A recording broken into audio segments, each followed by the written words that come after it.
des papyrus notamment, des documents, comme on dit, épigraphiques, c'est-à-dire des inscriptions, des pièces de monnaie qu'elle a fait frapper en grand nombre, ou encore des représentations sur les temples égyptiens, dans la sculpture, des représentations de type grec aussi bien que des représentations de type égyptien.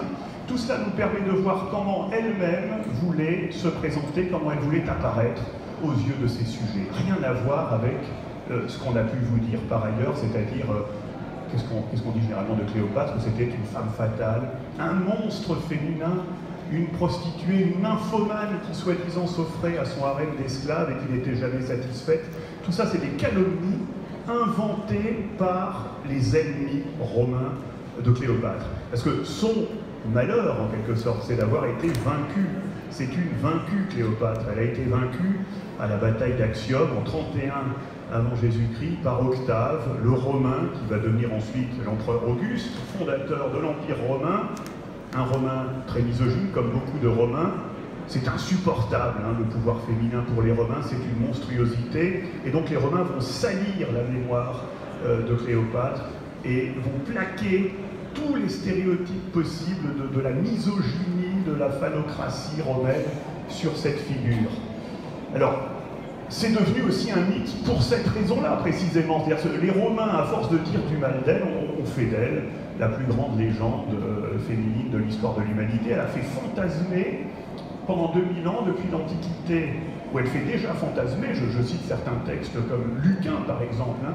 Lucain a écrit à l'époque de l'empereur Néron, il fantasme déjà, il condamne Cléopâtre, mais il ne peut pas s'empêcher d'être attiré par cette beauté nocive. Il parle de ses seins qu'on voit sous son vêtement transparent. Enfin, c'est un concentré d'érotisme et d'exotisme déjà dans l'Antiquité romaine. Ensuite, on passe par le Moyen-Âge.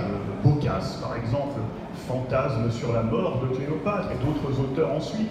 Elle entre dans la peinture et puis jusqu'au cinéma. Aujourd'hui, sa mort est fortement érotisée avec ce serpent. Elle s'est sans doute suicidée au moyen d'un serpent. Est-ce qu'on sait comment elle s'est suicidée? Bah, on ne le saura sans doute jamais, mais alors j'ai quand même mené une enquête à partir des rares sources disponibles. Elle se suicide, ça c'est à peu près sûr, parce que le vainqueur Octave veut absolument l'exhiber dans les rues de Rome. Ce sera le clou de son spectacle triomphal dans les rues de Rome. Il aurait évidemment remporté un immense succès s'il avait pu traîner cette prostituée, soi-disant, cette prostituée reine, comme on disait dans les rues de Rome, et elle ne veut pas être humiliée, donc elle se suicide, selon un scénario de toute évidence prévu à l'avance. Elle se fait apporter par un paysan un serpent caché sous un panier de figues, un serpent probablement endormi, parce que les Égyptiens savaient endormir des serpents. Il y avait des charmeurs de serpents, on le sait, à la cour des Ptolémées, donc peut-être un serpent endormi. Elle avait fait des essais. Elle connaissait les poisons, elle connaissait les venins. C'est un petit peu atroce, elle avait fait des essais sur des condamnés à mort, nous dit Plutarque. Mais c'est possible, parce que les Ptolémées faisaient ce genre d'expérience à Alexandrie, dans le cadre des recherches médicales à Alexandrie. Et donc elle connaissait les venins, et elle avait pu choisir un serpent dont la morsure provoquait une sorte d'endormissement. Et voilà. Alors il a fallu le faire pénétrer, ce serpent, jusque dans la chambre où elle était enfermée. Il y avait des gardes romains devant la porte.